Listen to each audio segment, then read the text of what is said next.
The grand hall of the Obsidian Palace was a galaxy of captive stars.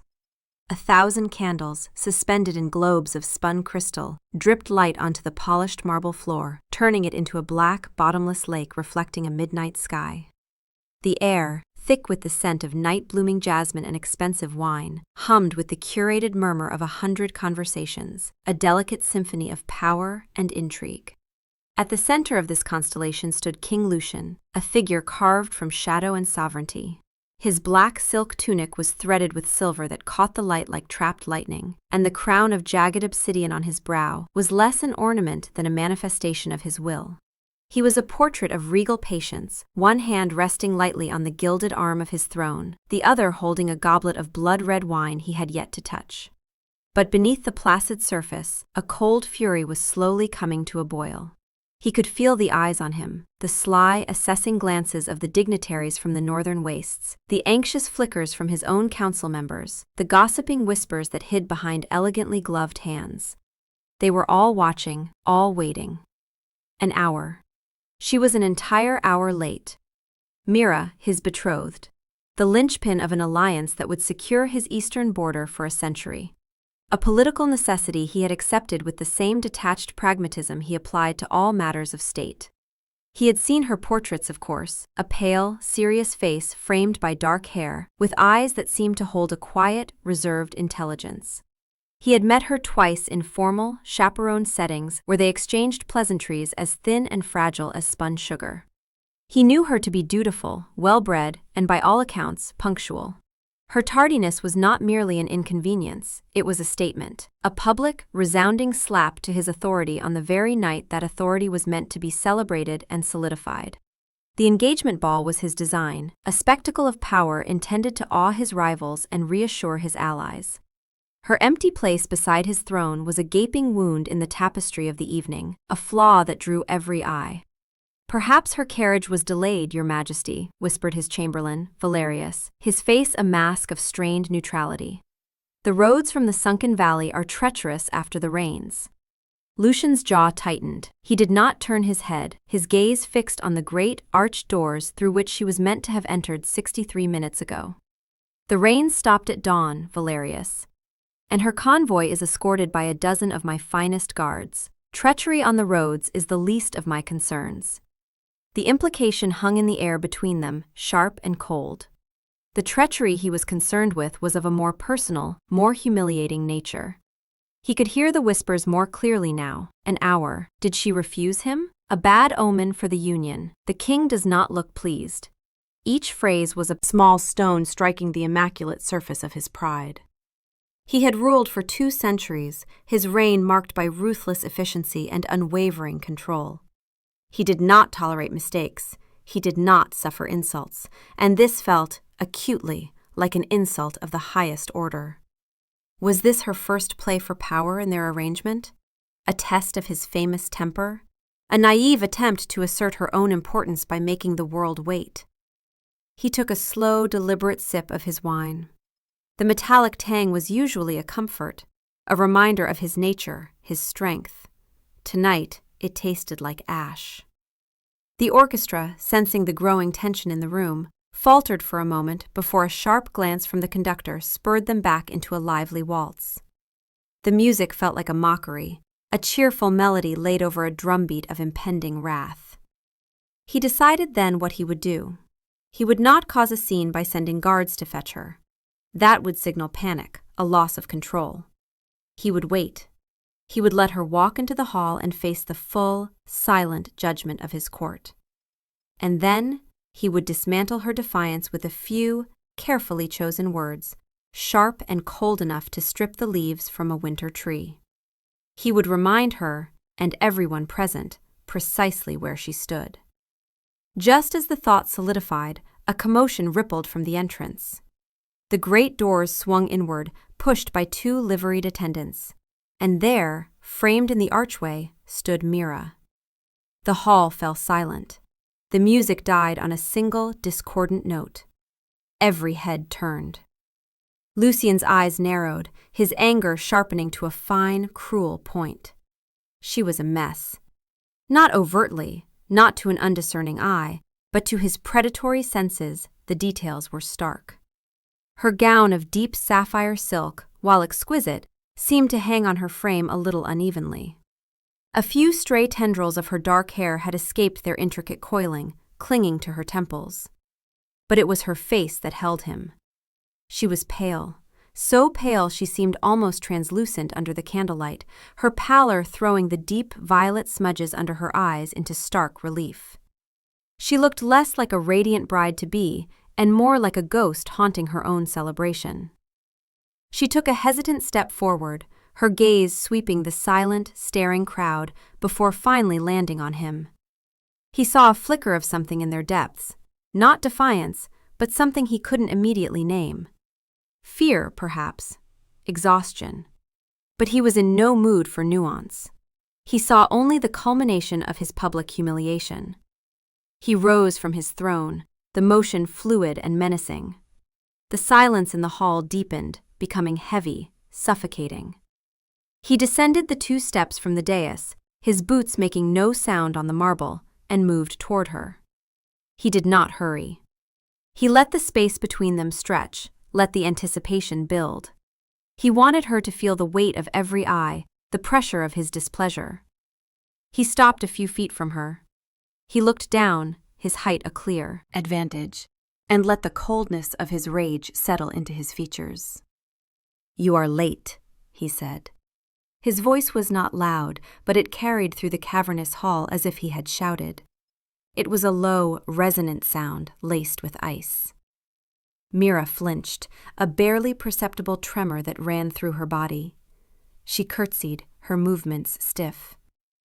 "Your Majesty, I apologize. There were unforeseen circumstances." Her voice was a whisper, thin and reedy, swallowed by the oppressive silence. Lucian's lips curled into a semblance of a smile that held no warmth, no forgiveness. It was a predator's smile. "Unforeseen circumstances," he repeated, savoring the words, turning them into an accusation. "An entire hour of them. You have kept not only me, but our honored guests waiting.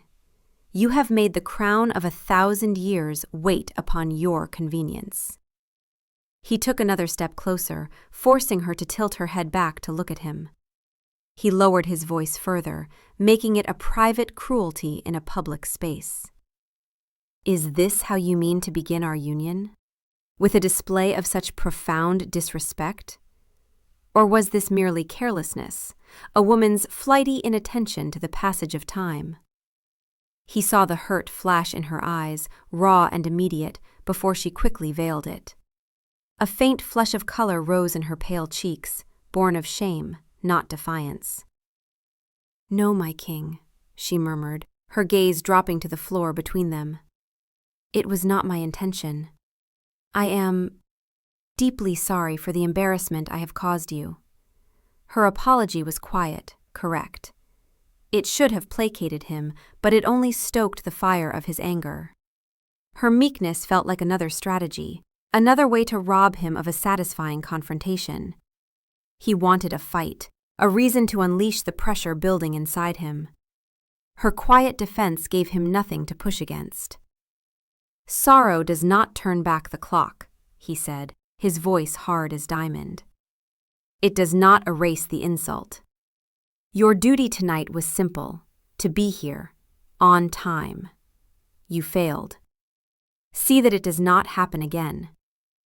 He turned his back on her then, a gesture of dismissal more profound than any further words. He strode back to his throne, the silence of the court breaking behind him into a flurry of renewed, feverish whispers.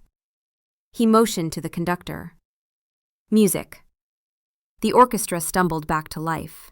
Lucian sat, picked up his untouched goblet, and drained it in one long, cold swallow. He did not look at Mira, did not watch as she was led to the smaller consort's chair beside his own. He could feel her presence, though, a small, cold knot of misery in the grand warmth of the hall. He had done what he intended. He had reasserted his dominance. He had put her firmly in her place. But the victory felt hollow, and the cold fury within him did not abate. It simply settled, deeper and heavier, into a state of grim, irritable dissatisfaction. The night was young, and her penance, he decided, was only just beginning. The first dance was, by tradition, for the engaged couple. When the waltz began, its melody sweeping and grand, Lucien rose and turned to Mira. He did not offer his hand. He simply waited, his expression imperious. For a moment she hesitated, her pale face frozen. Then, with a visible effort, she stood and placed her gloved fingers into his outstretched palm. Her hand was cold, unnaturally so, even for one of their kind. Her touch was feather-light, almost tentative, as if she feared he might shatter. He led her to the center of the floor. The courtiers cleared a wide circle, their faces a mixture of avid curiosity and feigned nonchalance. He placed a hand on her waist, feeling the rigid tension in her spine, and pulled her into the formal steps of the dance.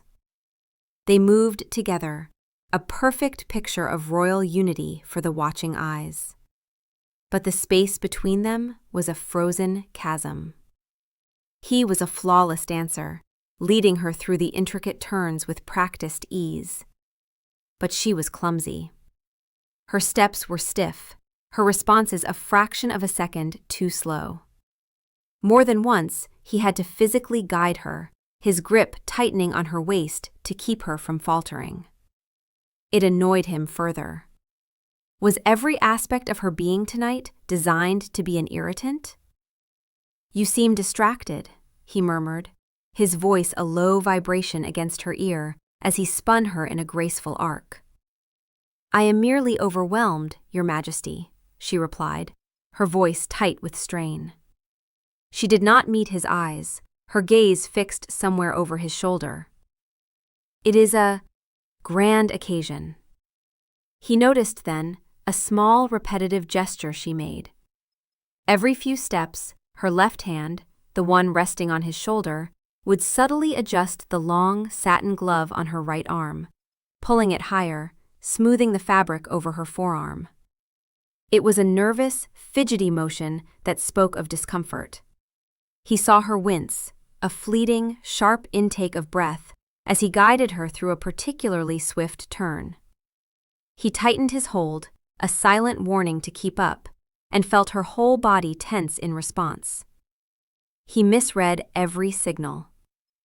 He saw her stiffness as resentment, her fumbling steps as passive aggression, her pained expressions as petulant theatrics. His anger, which had been a sharp, clean blade, was now curdling into a sour, contemptuous irritation. He had bound himself to a woman who was not only disrespectful, but also, it seemed, graceless and sullen. The century of peace she represented suddenly felt like a very long prison sentence. They danced in silence, the only sound the sweep of their feet on the marble and the soaring notes of the violins. He was intensely aware of her, the faint, almost undetectable scent of something metallic and antiseptic clinging to her skin beneath her floral perfume, the shallow, controlled nature of her breathing, the rigid set of her jaw. He could feel a tremor running through her, a fine, high-strung vibration of a body pushed past its limits. Yet he saw it all through the red-tinged lens of his own wounded pride. The waltz reached its crescendo, the music swelling to a dramatic final chord. He spun her one last time, a flourish for the audience, and as he did, her balance finally gave way. She stumbled, a cry of pain escaping her lips, her body lurching sideways. Instinct, honed over centuries of battle and command, took over. His arm shot out, his hand clamping around her upper arm to steady her before she could fall. He caught her, pulling her upright against him. The motion was abrupt, forceful. Her sleeve, made of heavy sapphire silk, was pulled taut by his grip, and then, with the momentum of her near fall, it rode up past her elbow. And he saw it. The world seemed to slow, the music and the whispers of the court fading into a dull, distant roar. His entire focus narrowed to the horrifying sight on her arm. Her long, elegant white glove was not white anymore. A dark crimson stain had bloomed from beneath, soaking the delicate satin in a ragged, ugly pattern. Above the glove, where the sleeve had slipped away, he saw it, a thick, hastily wrapped bandage, itself completely saturated with blood. Fresh blood. So much of it that it had seeped through the thick padding to stain her skin and the fabric of her glove. For a heartbeat, his mind refused to process what he was seeing. The image was so incongruous, so violent, in the glittering, civilized perfection of the ballroom. Blood and bandages. Wounds hidden beneath silk and satin. He looked from her arm to her face. Her eyes were wide, panicked, and filled with a brilliant, unshed sheen of tears. Her face, already pale, had gone ashen. She tried to pull her arm away, to hide the evidence, but his grip was like iron. "What?" he breathed, the single word a rasp of disbelief and dawning horror. The fury that had animated him all evening vanished, instantly replaced by a cold, sickening dread. "What is this?" The court was a blur of colors and faces at the edge of his vision. He was only dimly aware of the collective gasp that rippled through the onlookers. All he could see was the blood, her blood, and the stark, unadulterated pain that was finally, terrifyingly visible in her eyes. He didn't wait for an answer. Not there. Not in the center of 100 gaping faces. He slid his arm from her waist to her back, sweeping her into his arms. She was shockingly light. He lifted her as if she were made of glass and, turning his back on his stunned court, strode from the ballroom floor. He moved with a speed that blurred the edges of the world. The shocked faces of his guests, the ornate tapestries on the walls, the concerned call of Valerius from behind him. It was all just noise. He carried her through a side door, into a small, private antechamber, furnished with velvet couches and a cold, unlit hearth. The air was still and silent. He kicked the door shut behind him, the sound echoing in the quiet room. He gently set her down on one of the couches, his movements now stripped of all anger, replaced with a frantic, unfamiliar tenderness. He knelt before her, his gaze locked on her injured arm, which she now cradled protectively against her chest. "Mira," he said, and her name was a raw, broken thing in his throat. "Tell me what happened." She wouldn't look at him. She stared down at her lap, her whole body trembling violently now that the adrenaline of the public performance had faded.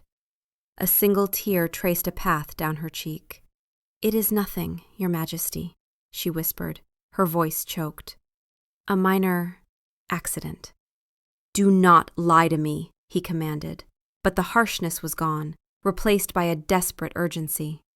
He reached out, his hand hovering over her arm, afraid to touch, afraid of the damage he might do. "This is not a minor accident. I've seen battle wounds less severe than this looks. Who did this to you?" The dam of her composure, already cracked and strained, finally broke. A sob tore from her, a sound of such profound pain and exhaustion that it struck him like a physical blow. The story came pouring out of her in a torrent of gasps and broken sentences, the words tumbling over each other in their haste to be free. "On the road, from the valley, an ambush." She drew a ragged breath. "Not bandits, rogues, 3 of them. They overwhelmed the guards quickly." Her eyes, when she finally lifted them to his, were haunted.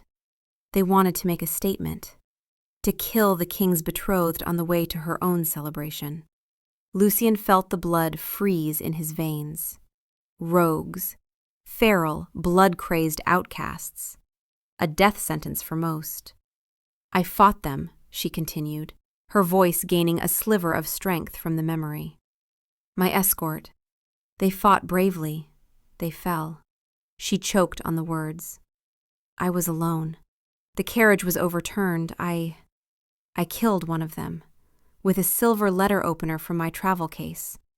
The other two, they fled when they heard the horns of the patrol you sent to find me." He stared at her, his mind reeling. He pictured the scene, the overturned carriage, the bodies of his guards, and this small, slender woman, fighting for her life in the dark woods with nothing but a desk toy. "Your arm," he prompted gently, his voice thick with a horror he couldn't contain. "One of them had a blade. Cursed iron. It caught me during the fight." She gestured weakly with her good hand. "I used linens from my baggage to bind it. I knew I was late. I knew you would be waiting, that everyone would be watching." Her gaze dropped again, and the fire in her voice died, replaced by that same hollow shame he had seen earlier. "I didn't want to cause a scandal, to appear weak, or to disappoint you. So I told the patrol I had merely been delayed. I had them help me right the carriage, and I came. I thought I could manage the pain until the ball was over." Each word was a nail driving into the coffin of his pride. Each sentence a testament to his own monumental, unforgivable blindness. He had stood on his dais, wrapped in his arrogant fury, judging her for a crime of disrespect, while she had been fighting for her very life. She had battled vampires, bandaged her own grievous wounds, and dragged herself to his palace, all to honor an arrangement he had treated with cold disdain. And what had he done? He had met her incredible, silent courage with public humiliation. He had taken her pain and her resilience and twisted them into carelessness and insubordination. He had berated her for being a mess when she was, in fact, a miracle of survival. The cold dread in his stomach churned, transmuting into a wave of self-loathing so powerful it threatened to suffocate him. He looked at the blood on her glove, the tear tracks on her pale cheeks, the tremor in her hands, and he saw the full, devastating scope of his cruelty. The king who saw everything had seen nothing at all. "Healers!" he roared, the sound ripping from his chest, a desperate, primal cry. He didn't wait for the door to open.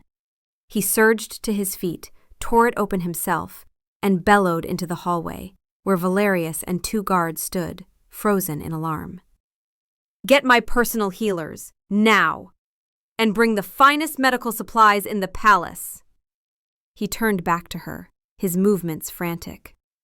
He knelt before her again, his mind racing. He couldn't wait for the healers. Cursed iron. The wound would be festering, poisoning her. "Mira, let me see," he said, his voice now a plea. He reached for her arm, his hands trembling.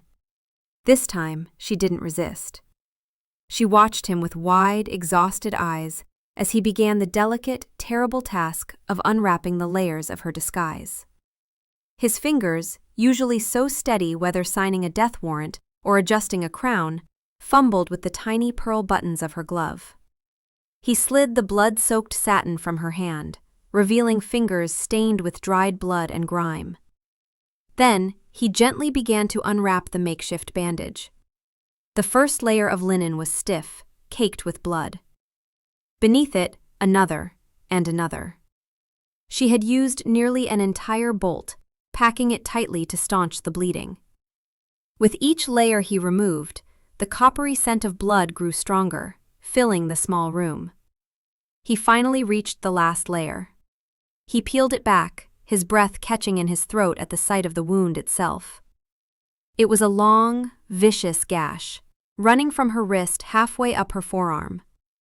The edges were jagged, angry red, and already showing the telltale black tracery of a cursed weapon's poison.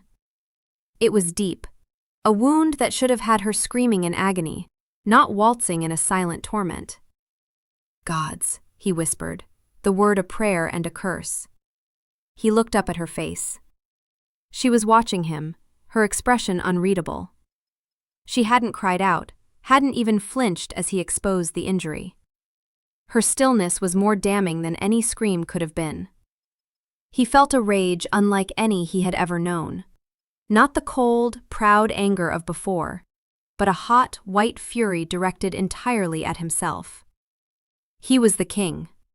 His roads, his lands, his protection. She was his betrothed, under his care. And he had failed her in every conceivable way. He had failed to protect her, failed to see her pain, and when she had overcome it all to stand before him, he had punished her for it.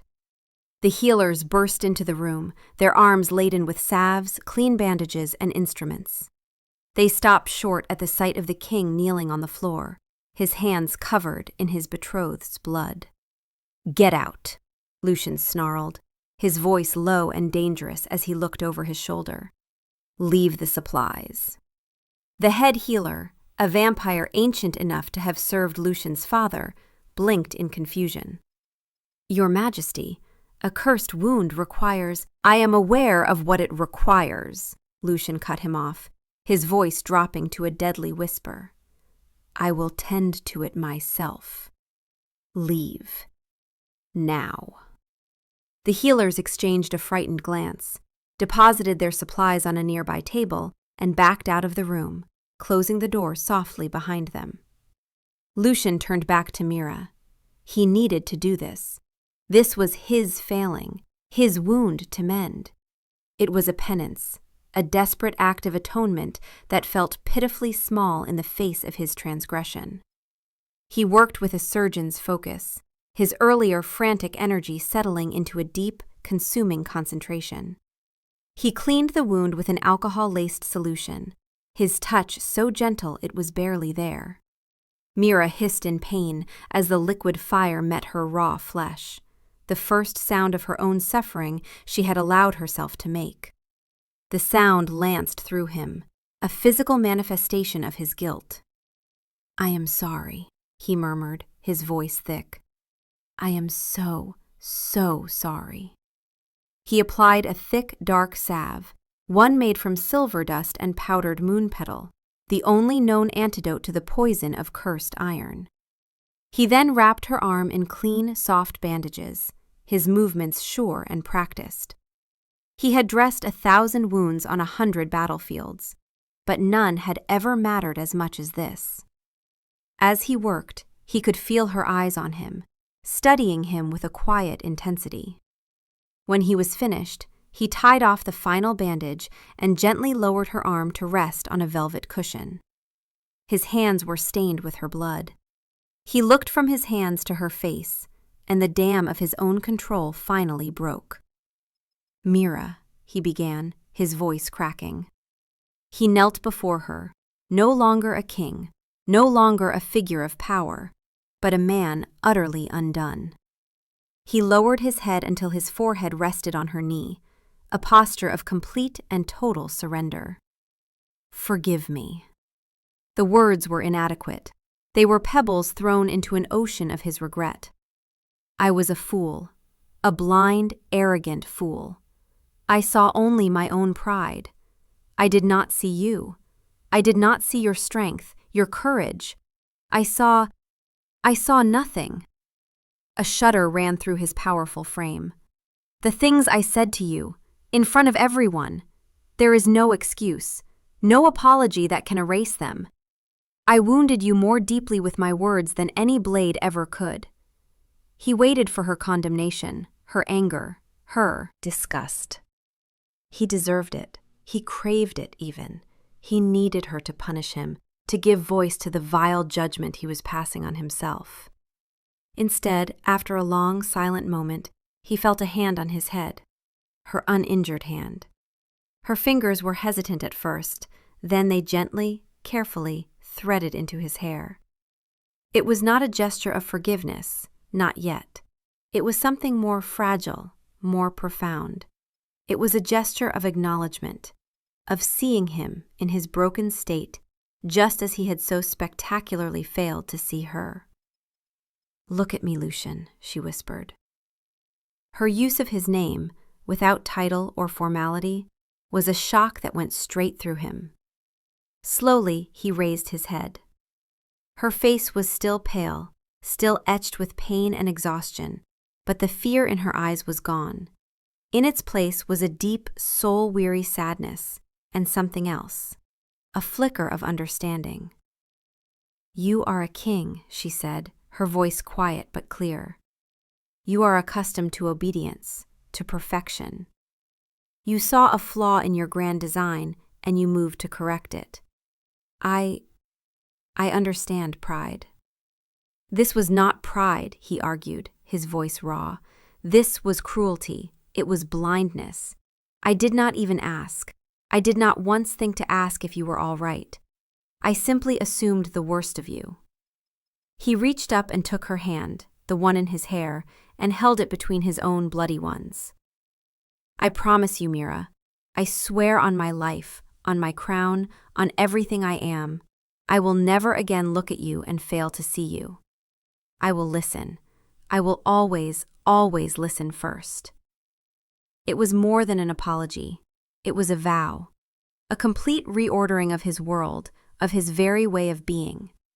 In that moment, the political alliance, the centuries of tradition, the expectations of his court, they all melted away, leaving only the two of them in the silent room. He was not a king, and she a consort. They were a man and a woman, brought to the brink by violence and pride, and now, perhaps, finding a different kind of beginning in the wreckage. She studied his face, her gaze searching his. He let her see everything, the shame, the regret, the desperate sincerity of his oath. He hid nothing. After a long moment, she gave a slow, solemn nod. A single tear escaped her and traced a path down her cheek, but this one was not for pain or humiliation. It was for something new, something fragile and uncertain that was beginning to bloom in the space between them. He knew what he had to do next. A private apology was not enough. The wound he had inflicted was public, and so the healing must be as well. He stood, pulling her gently to her feet. "Come," he said, his voice soft but firm. "There is one more thing I must do." She looked at him, a question in her eyes, but she did not resist as he led her from the antechamber. He kept her good hand in his grip a silent promise of support. He pushed open the doors and led her back into the grand hall. The music faltered and died once more as they entered. The courtiers, who had been gathered in anxious, whispering knots, fell silent. Every eye swung to them, to the king and his betrothed, her arm now conspicuously wrapped in clean, white bandages. Lucien did not lead her to the throne. He led her to the center of the room, to the very spot where he had shamed her. He turned to face the assembly, his gaze sweeping over the sea of faces, the foreign dignitaries, his council, his subjects. He stood tall, but the arrogance was gone, replaced by a somber humility. Mira stood beside him, her presence a quiet testament to the truth he was about to reveal. "An hour ago," he began, his voice clear and strong, resonating through the hall, "I stood in this spot, and I publicly rebuked my betrothed, Lady Mira, for her tardiness. I accused her of disrespect, of carelessness. I did this to defend my own pride." A shocked murmur rippled through the crowd. Kings did not admit fault. They did not confess to pride. Lucien raised a hand, and the hall fell silent again. "I was wrong," he said, the words stark and unequivocal. "I spoke without knowledge. I judged without seeing. The truth is, Lady Mira was not late due to any fault of her own. On her journey here tonight, her convoy was ambushed by rogue vampires." A collective gasp, louder this time, filled the hall. Horror and disbelief were plain on every face. "Her royal guard was slain," Lucien continued, his voice tight with controlled fury. "Alone, she fought off her attackers. She sustained this injury." He gently lifted her bandaged arm for all to see, defending her own life. "And after all that, after facing death in the dark, she did not retreat. She did not send for aid and take to her bed, as anyone would have been right to do. No, she bound her own wounds and she came here. She walked into this hall, bleeding and in pain, to honor her commitment to me, to this court, to this kingdom. He paused, letting the weight of his words sink in. He looked at Mira, his eyes filled with an awe and reverence that was plain for all to see. She endured my coldness. She endured my public scorn. And she did it all in silence, never once speaking of her own heroism, because she did not want to cause a scene or disrupt this celebration. She possesses a courage and a sense of duty that I have rarely seen. The shame tonight is not hers. It is mine. I failed to protect her on the road, and I failed to recognize the hero who stood before me. He then turned fully to Mira, taking her uninjured hand in both of his and bowing his head over it. Lady Mira, before this entire court, I denounce my own cruelty. I beg your forgiveness. And I declare that this kingdom is more fortunate to have you than it could possibly know. You are not just my betrothed. You are a warrior, and you are this kingdom's future queen. He straightened up and met her gaze. He saw shock, disbelief, and then, slowly, a dawning light in her eyes. It was the light of being truly, completely seen. A small, tentative smile touched her lips, a fragile thing of exquisite beauty. In that moment, surrounded by the silent, stunned witnesses of his court, Lucian felt the last vestiges of the cold, pragmatic arrangement between them shatter. It was not a political alliance he wanted with this woman, it was everything. The silence held for another beat, and then, it was one of the northern dignitaries, a stern, bearded man known for his harsh pragmatism, who began to applaud. The sound was stark at first, then it was joined by another, and another, until the entire hall erupted in a thunderous ovation. It was not applause for their king's power, but for his humility. It was for her, for Mira, for the quiet strength that had been brought into the light. Lucian kept his eyes on her, oblivious to the noise around them. He saw the faint color return to her cheeks, a healthy flush this time, not one of shame. He saw the tension in her shoulders finally begin to ease. He had broken something between them earlier, but here, in the rubble, they were building something new, something stronger. Something forged not in duty, but in the devastating, clarifying light of truth.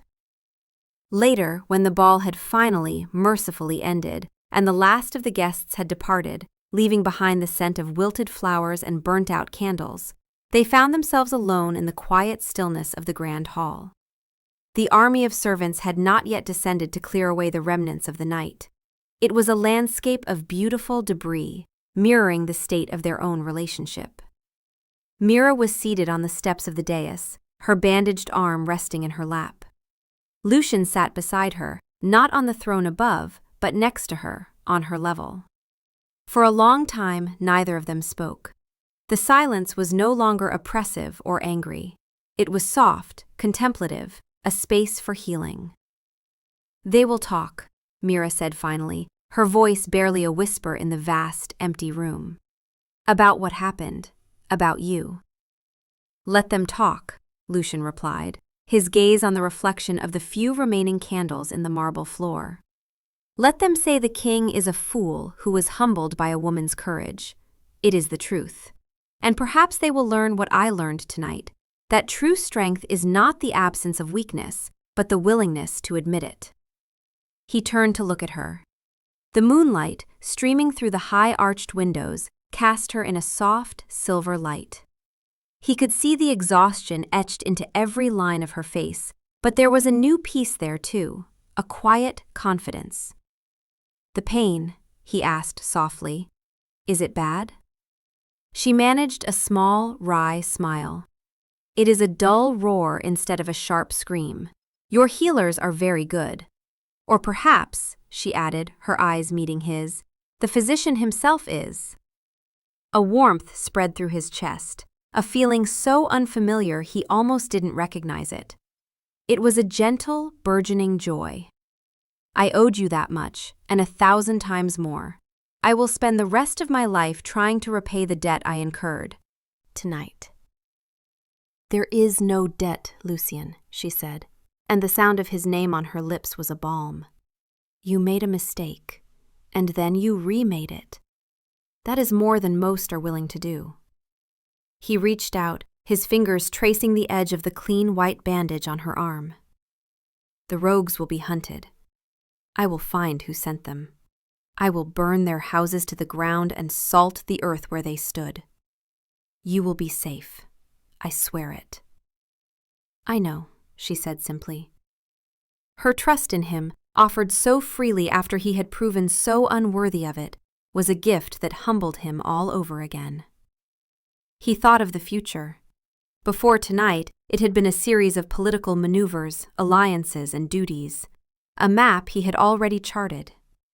Now the map was gone. In its place was an unknown country, a landscape he would navigate not with a king's edicts, but with a partner's questions. Are you all right? What do you need? Tell me what you are thinking. The foundation of their union was no longer a treaty signed in ink. It was a vow whispered in a quiet room, sealed in blood and regret and a nascent, terrifying hope. It was a promise to listen before judging, to see before assuming, to value the person beside him more than the pride within him. He took her good hand, his touch infinitely gentle, and raised it to his lips. He pressed a kiss to her knuckles, a pledge of fealty far more real than any coronation oath. Rest, Mira, he said softly. Tomorrow we will begin. She leaned her head against his shoulder, a simple, trusting gesture that meant more than any formal acceptance. The weight of it was grounding, real. Outside, the first hints of dawn were beginning to lighten the sky, chasing away the long, dark night. In the silent, star-dusted hall, surrounded by the ghosts of a disastrous celebration, a king and his future queen sat together, not as rulers, but as survivors, and quietly, carefully, began to fall in love.